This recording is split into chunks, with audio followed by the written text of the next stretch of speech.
Good morning, good morning, good morning, good morning. Praise the Lord and good morning, everybody. Welcome to another Good Morning Grief Devotion. It's your boy and certified grief coach for 2023, Pastor Corey Allen Duncan Sr. And I'm so happy and excited to have this wonderful opportunity to come to you today to lead you in a very special way in yet another grief devotion.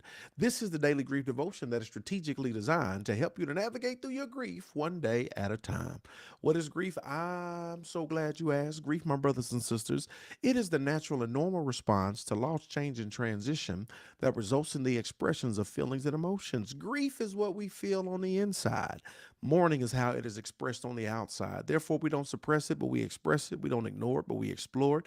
We don't conceal it, but we reveal it. We don't lock it up, but we let it out. And that's why we shout good morning, because morning is a good thing. I'm grateful for your presence on today, and I'm thankful for the opportunity to be able to help you to navigate through your grief journey. Today's grief quote, it is a great one.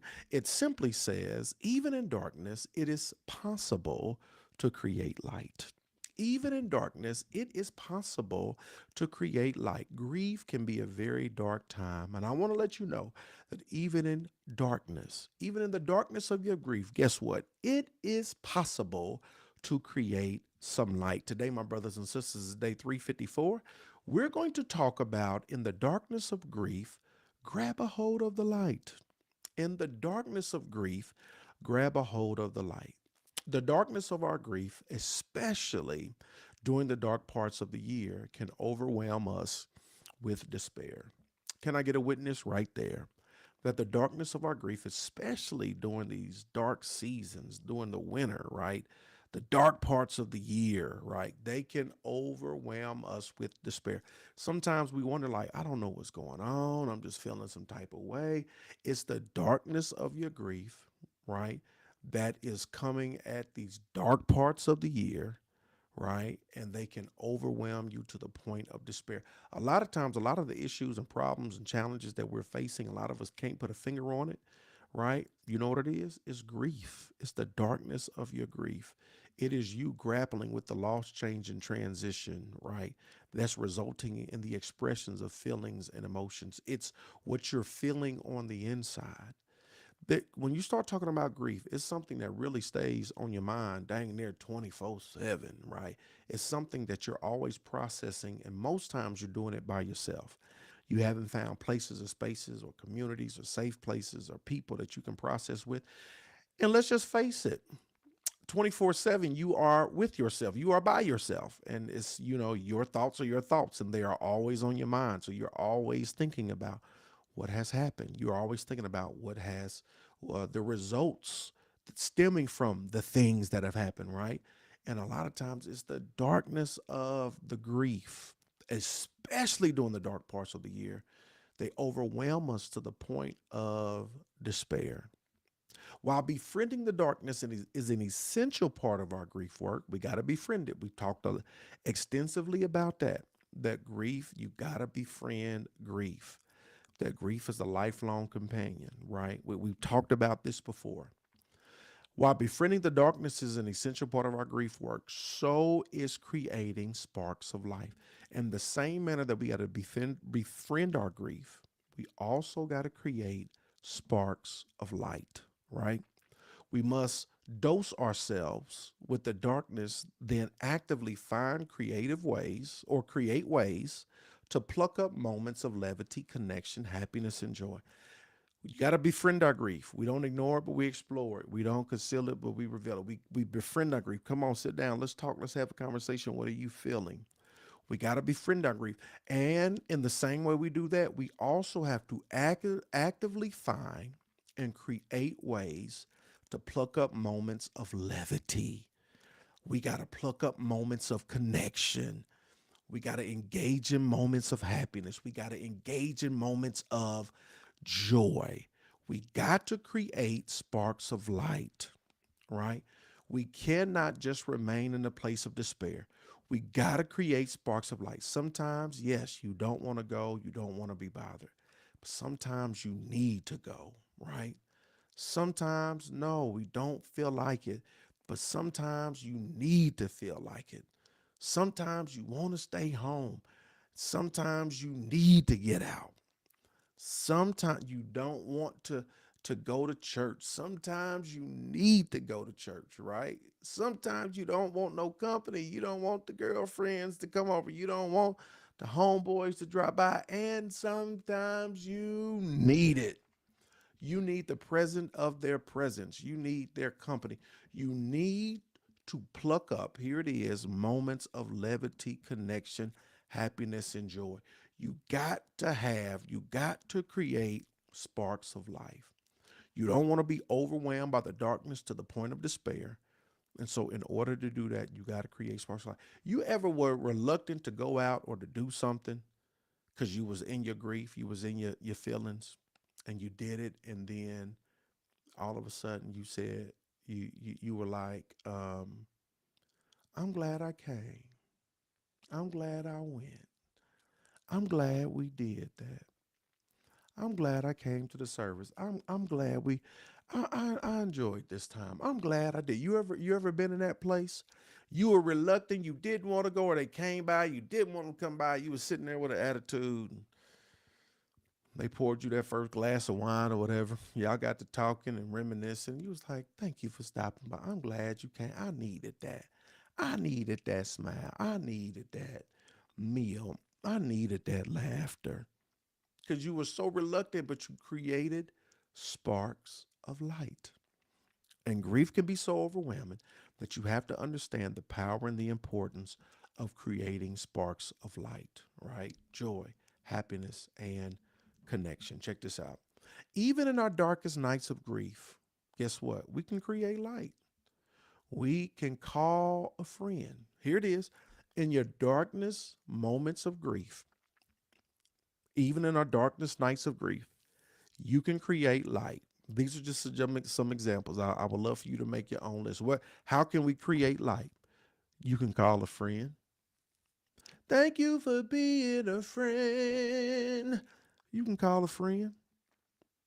And some of us will be like, I'm the one going through. They need to be calling me. You don't know what people going through. Just like people they don't fully understand what you going through. And the tendency is to get in our feelings and to withdraw and say, shoot, they ain't gonna call me, I ain't gonna call them. Well, guess who need a friend? You do. And so sometimes, get out your way. You will go a long way if you would get out your own way, right? How do we create sparks of life? Call a friend. How do we create sparks of life? Share a bowl of popcorn with a loved one while we watch comedy movie together. You know the power of popcorn? But y'all don't get me started on the power of popcorn. Popcorn is powerful. You hear me? Sharing a bowl of popcorn. And if you really want to be greedy with it, put you some M&Ms in there, right? Just keep you some paper towels close. That's why the movie popcorn, I mean, it's good with the butter, but they got the hot, fresh butter. But you can do it at home. Popcorn, the butter, put some M&Ms, preferably caramel M&Ms in there. I know y'all saying, Pastor Duncan, that's fat. It's delicious. It's going to create a spark of light. You got to have a lot of butter, though. If you don't like butter on your popcorn, it ain't going to work. You got to put the butter on there, put some peanut, not or peanut too, but them caramel M&Ms, they just hit different, right? Share a bowl of popcorn with a loved one while you watch a comedy or movie together. How do we create sparks of life? Skype with someone far away. You know this was written a long time ago. They talking about Skype. FaceTime. I don't know if people still Skype. FaceTime somebody that's far away. Don't let distance keep you from being connected, right? There may be some distance, but guess what? You can still stay connected. FaceTime. Say, yo, you got time? Let's connect. Let's FaceTime. 7 o'clock, 8 o'clock, 9, whatever case may be. Let's FaceTime. Y'all know you can do dinner with a friend. I'm like a FaceTime dinner. Like, yo, you buy you something to eat, I'm buy me something, or you cook something, you cook something. Let's sit down and let's have dinner, FaceTime and talk and chat. Let's have drinks and dinner. We're gonna catch up 7 o'clock, 8 o'clock, and just be ready. Sit down, you set your phone down, and we're gonna pray like we out to eat. And we in front of each other on FaceTime. We're gonna have dinner and drinks, and we're gonna catch up. Right. I'm telling you, this is how you create sparks of light. Take a bubble bath. Ooh, them bubble baths hit different. Make sure you ain't washing nothing because it's gonna take away your hot water. It's gonna take away your the water pressure. Make sure the dishwasher ain't going right. But you want to make sure that there's plenty of hot in there. You want to make sure it's plenty of hot inside the bubble bath. Get you them little bubble bath balls that you put in there for aromatherapy. Put your little lavender or something in there. Put you some rubbing alcohol in the water. It soothes the muscles, right? Take you a bubble bath. I'm trying to tell you how to create sparks of light. This is how you create sparks of light. And in the words of India Ari, she said, it's the little things. It ain't got to be super duper big. It ain't got to be huge. It ain't even got to be expensive. It ain't got to cost you nothing. It's the little things, right? You're going to run your water anyway. Run that bubble bath. Put some Dawn dishwashing liquid in there like you used to do when you was 5 years old. Or some Joy. Y'all really love the lemon Joy because it smelled good and it was fresh. Y'all got out the tub smelling like a clean plate. You know what I'm saying?